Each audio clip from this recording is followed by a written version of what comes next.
Nakakapanood naman, napakadaming galit sa akin, napakadaming ng babash. Mga ng babash naman, ang dami kasing putak ng putak. Ang daming salita ng kung ano, wala naman alam. Hindi naman alam yung totoong nangyayari. Basta lang mapanood sa camera yun na. At ang dami kasing putak ng putak, wala naman mga alam. Ang mga tao ay masyadong mapanghusga, masyadong maraming nasasabi. Hello mga sangkay, mga kalingap! Kumusta? Kumusta kayong lahat? Ang aking mga lolos, ang aking mga lolas, mga OFWs. Mega love shoutout sa inyo. Ganon din po kay Kuya Val, kay Kalinga Prab, kay Ate Edna. Sa lahat ng mga patuloy na sumusuporta sa akin. Kay Tita Mina Haramilio, ang tita kong Viots. Kay Manay Terren ng San Diego, California. Kay Mother Nenny Vivas ng Washington DC. Sa lahat ng aking kasamahan na sa Kalingap Watchers, no, mega love shoutout sa inyong lahat. And of course, kayong lahat, no, na nandiyan dyan, na patuloy na sumusuporta kay Sangkay. Mega love shoutout sa inyong lahat. Ganoon din po dito sa kina Irene Del, mega love shoutout. Kay James K. Kimson, ganoon din kay Simeona Maglalang. Ang ganda ng pangalan, no, Simeona. Siguro may edad neto si Mother Simeona Maglalang. Mega love shoutout po. Ganon din po kay Lenlen, ang kanyang Lenlen ay may H, L-H-E-N, yan. Ganon din kay Mini Josh, shout out din kay Daisy Gilasio, or Hilasio. Shout out din kay Rose, ito mahirapan ako ng dito, kasi hindi ako sure kung paano bigkasin yung kanyang apelyido. Rose Lakadu or Lakadue, no? Kung ano man yung pronunciation dito, pagpasensyahan nyo na ako kung mali ang pagka-pronounce ko dito sa Lakaju or Lakadue. Yan. Mega shoutout sa inyong lahat. Ngayong araw nito mga sangkay, bago ako dumako doon sa ating pag-uusapan, patungkol ito kay Shena. Si Shena ay sumagot doon sa mga bashers, no? At nagpaliwanag siya kung paano siya na-scam. At sinagot niya yung mga sinabi ng mga bashers, yung pangbabash sa kanya. Bago tayo dumako doon, gusto ko lamang po magpasalamat sa inyo ng mga supporters ko na patuloy na nanonood sa akin, no. Pero ang aking pakiusap, mayroon kasi diyan kanina, may nabasa ako yung si Santiago, no. Matagal na ito siya na nagko-comment sa akin. Okay naman yung kanyang mga comments sa akin nung mga nakaraan. Kanina, pag open ko ng aking phone, nabasa ko yung kanyang comment na sabi niya, nagagalit siya, bakit daw ako nagre-reaction ng ganito kay Shena. Pinapakialaman niya yung reaction na ginagawa ko. Parang gusto niya akong diktahan. Sabi niya, wag daw ako mag-reaction ng ganito, mag-reaction daw ako sa Mi Chris, sabi niya. Mr. Santiago, kung Mr. Kamano, kasi lalaki yung nasa picture, alam niyo po, mula noon, matagal na ako dito sa Kalingap, lahat nire-reactionan ko. Kung ano yung nakikita kong pwede kong reactionan. Wala pong pwedeng may magdikta sa akin na mga viewers or sino man na magdikta kung ano ang dapat kong reactionan. No? Nagbabanta ka pa na ikaw ay aalis sa akin. It's okay, no problem. No? Hindi ko po kayo pinipigil, hindi ko po kayo pipigilan na umalis or unsub sa akin. Karapatan nyo po yon, no? Ang sa akin lang, irespeto nyo yung ginagawa ko, nire-respeto ko ang opinion ninyo or reaction ninyo. Nga lang sa akin, no, walang pwede, lalo't lalo na kayo, na turuan ako kung ano ang dapat kong gawin, kung sino ang dapat reactionan ko dito, no? Magrespetuhan po tayo, no? Kung gusto niyo pong irespeto ako, kung gusto niyo po irespeto ko kayo, maging okay sana yung yung walang makikialam, no? Dahil kayo na mga viewers diyan, hindi ko po kayo pinapakialaman, hindi ko po saklaw ang mga buhay-buhay ninyo at kung ano yung mga i-comments ninyo. Ang sa akin lamang po, wala po pwedeng magpigil sa akin or magturo sa akin o magdikta sa akin kung ano ang dapat o hindi ko reaksyonan. Okay? Pasensya na po, Mr. Santiago. Kalayaan nyo po, karapatan nyo kung kayo aalis, mag-unsub sa akin. Yan. So maraming salamat sa mga nakakaintindi. Dako na tayo dito sa ating Panoorin natin itong upload video ni Shena Then after natin na mapanood, magbibigay ako ng opinion or kuro-kuro patungkol dito. Tara mga sangkay mga kalinga, panoorin natin. Hindi ko welcome back to Ate Shani's Vlog. Last upload ko, madaming nagalit sa akin. Pambabag yung yung nababasa ko sa comment section, pero hindi ko na po inisip yun kasi dagdag isipin kayo sa ako dito. Alam mo. Ngayon po, ibabalita ko lang po sa inyo na yung pong nag-scam na nagtanggap bilang alias Rain, kasi nakausap ko siya bilang alias Rain. Ay, hindi lang po pala ako yung naloko niya. Marami rin na taga dito sa dati. Napakarami po sa reasons kasi nagtanong-tanong ako. Tapos nalaman namin na hindi lang pala ako yung na-scam. Napakaraming tao po dito sa bayan ng Daet. Tsaka hindi lang po dito, sa iba't ibang lugar din po. Tapos, makapag-ano na din po kami ng blotter na rin po kami. Tapos, yung yung babae ay sabi daw sa ospital, kasi ako hindi ko na po siya maano sa FB, hindi ko na siya makita, hindi ko na siya kahit i-search po, hindi ko na makita yung every page niya, yung FB account niya. Sabi daw, nagtatago na matapos yung palagay sa ospital, kasi na-ospital daw, yun yung paliwanag.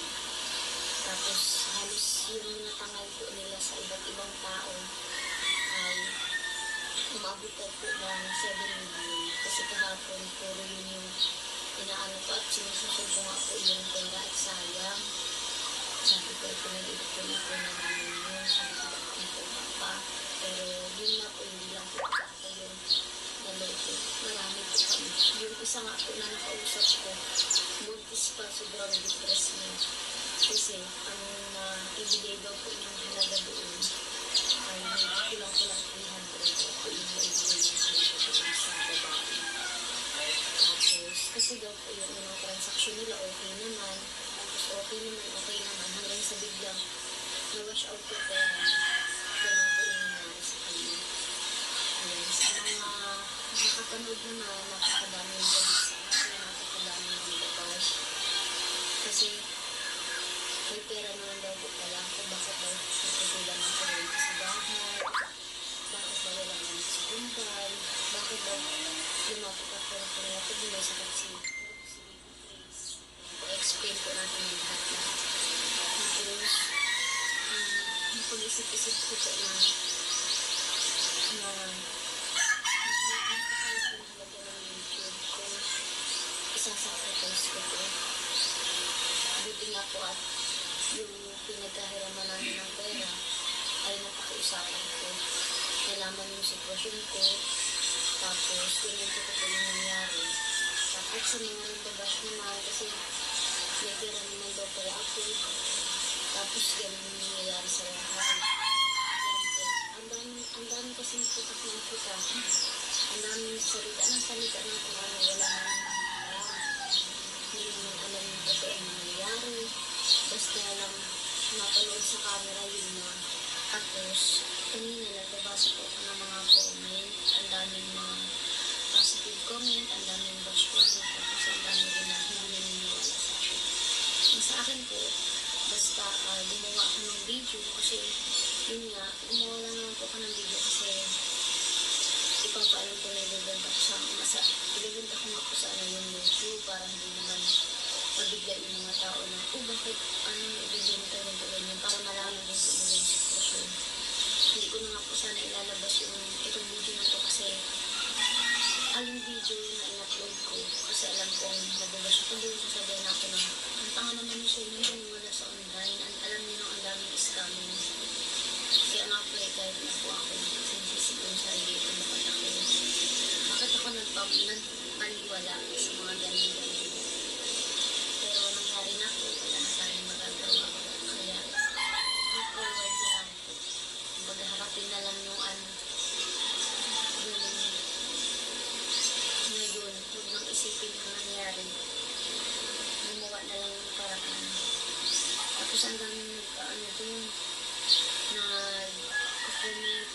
iba, meron pang nag-comment na sa totoo lang wala na ako nang gano'ng manood sa simula ng asawa ko kasi nakabayaan mo sila buhay. Alam niyo po, simula nung nag-asawa ko, totally hindi ko naman sila pinapabayaan. Kahit po tanong nila kahit po itanong nila pa sa bahay. Halos na yung kahit bagong panganak ako doon, wala pang 1 month si baby, tumupunta na kami doon sa bahay. Ang alam kasi ng ibang tao, may asawa ko na isa sa bahay, pinapabayaan ko na sila. Yun ang alam nila kasi hindi naman nila nakakita yung totoong sitwasyon, yung totoong nangyayari. Kaya yun na yung binabukan ng big nila, kung ano na lang yung nakikita nila. Tapos meron pang nagsabi dun, bakit may ibenta yung nakakatulong? Nakakatulong yan. Bigay mo sa kapatid mo sila mag-vlog at makatulong sa kanila. Alam niyo po, bagong panganak pa lang ako, sabi ko, okay na mag-vlog, okay na mag-video. Kasi sigurado ako hindi ko yan mapupukusan kasi bagong panganak ako noon, bawal ko katulong para sa inyo. Tsaka may baby akong kailangan pupusan. Sinabi ko na po yun sa kanila noon pa. Kaso, wala nga sa ano nila naman video, ayaw nilang mag-vlog, ayaw nilang mag-gawa ng video. Kaya, yung Diyos ako, hindi ko naman din sila mapipili. Alam nga naman kung pilitin ko sila. Kaya sabi ko sa kanila, kung magawa kayong video, kahit ako na lang mag-edit, kahit ako na lang mag-upload. Basta sila na ang mag-video, sila na ang mag-vlog. Pero kahit anong pilit ko, ayaw po nila. Yung sabihin mo, hindi din alam ng ibang tao. Kala ng iba, sinasarili ko. Ako nga po gumagawa ng paraan para makapag-video ng kahit ano para may mai-upload. Tapos meron ko doon nag-comment, may pera ka pala sa Dubai na puputin lagi. Minsan wala gamot. Alam niyo po, si Dubai, hindi ang nalilipuman kahit noon pa. Pag pumunta ko sa bahay, iiwanan ka ng pagkain. Ngayon na lang po nangyari yan. Kasi yung mga nakaraan halos hindi ako nakapunta sa bahay. Hindi ko pa po na-upload yung nabinat ako. Ilang days akong trangka sa talagang ang nag-alaga sa anak ko, si Kulot. Pinupunta ko yun sa Montalbac kasi alagaan. Kasi hindi ko talaga siya kayang alagaan. Dito lang ako naka-stay. Kasi si BBD na po yun sa akin nagbibigay. Nagbutaw na po yan. Sa chat ko na po siya nagbibigay. Nung time na nabinat ako, sila po ang nag-aalaga dyan. Yun, hindi ko pa ina-upload kasi hindi ko na makasikaso.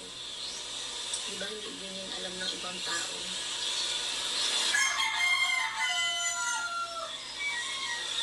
Tapos wala daw ako sa Dubai. Meron po dyan, kung napanood niyo po, may nag-sponsor po na po Dubai ng mga gamot. Halos, ang dami po nun. Siguro, ano po yan, ang good for 2 months na. Tapos, meron po akong binibigyan na stock na pang 1 month. May kapunso na po siya ng 3 months. Sa 3 months na yun, sabi ko, habang may pang-consume pa sa Dubai, kahit may gamot pa siya, magbili kayo kahit 2, 3 peraso para in case mo na maubos yung pang-consume ng 3 months, may makukuha, may dinadagdag. Yung po yung sabi ko, hindi naman kasi pwede ako lagi kasi bihira naman akong mag-upload. Hindi naman ako makagawa ng video. Kahit wala silang makakain. Yun yung sabi ko. Pero po siguro hindi talaga totally nawawala ng gamot. Yun lang na naman din po kasi halos kung mapapanood nyo, yung parang buwan, siguro 2 or lang na-upload. Kaya po i-check mo pa. Eh wala po yung kita. As in wala ako kikitain. Ano ibibigay ko kay Bombay na panggamit? Yun po yung ano ko. Kasi sabihin daw may ipon. Yung ipon po na yun, yung issue po dun sa ipon na yun, hindi po yung total pera ko lang. Pero din po yung asawa ko na inipon niya para kahit stress. Tapos halimbawa, medyo sobra na lang yung sahod ko, ba 2,000, sobra 3,000, ilalagay ko po doon. Pero naman nagsabi ko, maisipin kahit yan nakapakabait, pero natiis yung pamilya mo, kahit meron ka naman pala pinakaga ng itabi. tiisin mo, pamilya mo na walang bigas, walang kuwento, walang gamot sa pamilya. At sinusunod ko. Ano? Ang dami kasing putak ng putak, ng mga kaya tulad nito. Natiis ko daw ang pamilya ko, halos na mag-awin na kami mag-asawa kasi bigay ako ng bigay sa bahay. Kahit wala na kami nagkapirahan dito. Ano, 500 na yung pera namin. Hahatiin ko din. Tapos minsan magagalit yung asawa ko kasi nga, magbigay daw pag may extra. Pero kapag sabihin kaming dito, mag-isip-isip naman daw ako. Pero yung iba, ang inaataw pag napapabayaan ka na. Kasi po yun ang mga akala ang ilalim ang ano nila. Yun ang iniisip nila. Wala daw bigas. Alam niyo po ba, meron naman talaga din bigas. Kaso lang ay may mga nangyayarang hindi maganda. Na siguro i-private na lang namin. Tapos yung walang kuryente, yan. Isa pa po yun. Yung pinaka nababasa ko sa comment section na bakit daw hinayaan ko na maputulan ng kuryente sa bahay. Eh may pera naman pala. Yan po, ang dami hindi nakakaalam ng istorya about yan. Alam niyo po, ayokong magkwento ng exact to the point kasi may taong mababash na naman. Alam niyo po, yung resibo po yun ay naglimang resibo. Kaya kami naputulan ng kuryente. Pero po, alam niyo po, kada resibo po doon may pambayad. Kasi lang ay may nangyari na hindi ka nais-nais. Kaya, umabot ng 5 resibo. Kaya, naputulan sila ng kuryente. Alam po nila yung totoong nangyari. Alam nila yung totoong kwento doon. At hindi ko na kailangan pang ikwento dito sa social media kung ano yung direct to the point kung bakit nang naputulan sila ng kuryente. Student ko daw po ang bayad. Kaya, may kwento din po doon pero edit na lang din po para wala ang maging issue. Pero naman naging 5 resibo. Ako nga hindi ko alam na nagputulan na sila ng ilaw. Hindi ko rin alam na 5 resibo na pala na hindi nagbabayad. Ang alam ko, buwan-buwan nababayaran. Yung alam ko. Tapos nagtaka na lang ako kasi may chat sa akin si Colette brown out dito sa bahay. Wala ilaw. Tapos yun lang. Nag-question mark ako yun. Sabi ko, bakit ang nangyari? Sabi ko, di ba nagbayad? Tapos nagpunta na sa akin ni Colette kung ano yung pinaka-dahilan. At hindi ko na po kailangan i-share dito sa social media kasi ang mga tao ay masyadong mapanghusga, masyadong maraming sasabihin. Kaya, nalaman ko yung totoo, sa akin na lang yun, sa amin na lang yun. At hindi nyo na kailangan pang malaman para lang manghusga. Kaya ayan, sa mga nagsasabing pinabayaan ko sila na naputulan ng kuryente, yung ba yung napapabayaan ng walang gamot. Kaya nag-explain po ako kung bakit. Sa ngayon po, sobrang hirap. Sa ngayon, So yun mga sangkay, mga kalingap, at napanood no, yung explanation dito ni Shena patungkol sa nangyari sa kanya no. Sabi niya, madami sila na na-scam. And nagpa-blatter na din daw siya dito. Base dito sa kanyang explanation parang nako-convince ako na patungkol dito sa nangyari sa kanya. Kasi salamat nga pala kahapon no, may nag-message sa akin na yung ganitong klase. Naintindihan ko yung sinabi niya kasi dito na kailangan niya mag-deposit muna, tapos kailangan niya mag-deposit ulit kasi para ma-unlock. May mga ganitong klaseng scam, no? Yung nabasa ko kahapon kung paano yung step by step dito na ginagawa ng mga scammers na ito. Una, sasabihin na mag-deposito ka ng ganitong amount, tapos susunod, para ma-unlock mo yung account mo, para makuha mo yung, sasabihin na makukuha mo naman yung dineposito mo dito. And hanggang sa pangatlong beses. Umpisa, mga ganon, yes. Maliliit na amount, no, na ibabalik sa iyo. Pero sa susunod na mga pakakagatin ka lang kasi pagka malaking pera na, yun na, doon na sila aatake. Dito, maging wise tayo sa mga ganitong klaseng scammers, no? Isa sa mga nabiktima dito si Shena, no? Ang nagpapapaniwala dito sa ano. Wag tayo maniwala sa mga perang pakakagatin muna kayo sa umpisa. Tapos pag malaki na ng palaki, doon na, no? Maraming beses na nangyari yan. Marami tayong napapanood sa social media, sa TV, na nangyayaring yan, no? Maging silbing leksyon sa atin ang lahat ng ito. Napag-iisip niya na hindi na ibenta yung kanyang YouTube channel. So, napag-isip-isipan niya siguro na yung sa live ni Kuya Val, no, na malaking tulong sa kanya yung YouTube channel niya. Maging masipag lamang siya sa pag-upload, no. Yun yung naging problema kasi matagal siyang hindi nag-upload. Although, may explanation din siya dito kung bakit hindi niya nakakapag-upload mula nung nagkaanak siya or nanganak siya, no. Gusto niya yung mga kapatid niya na mag-video pero ayaw naman daw, no. So wala siyang magagawa kasi nga may asawa na siya, may anak na siya, bagong panganak siya. So hindi siya nakakapag-upload araw-araw. Pero dapat isipin ni Shena, no, na ang YouTube ay napakalaking bagay para sa kanila, yung YouTube channel niya. So, kahit siguro 30 minutes, mapaglaanan niya ng oras para makapag-video kahit konti, kahit papaano may views siya doon. Sa mga bashers daw, daming putak ng putak, wala naman daw alam. So, yan. Ang mga bashers, binalikan niya dito.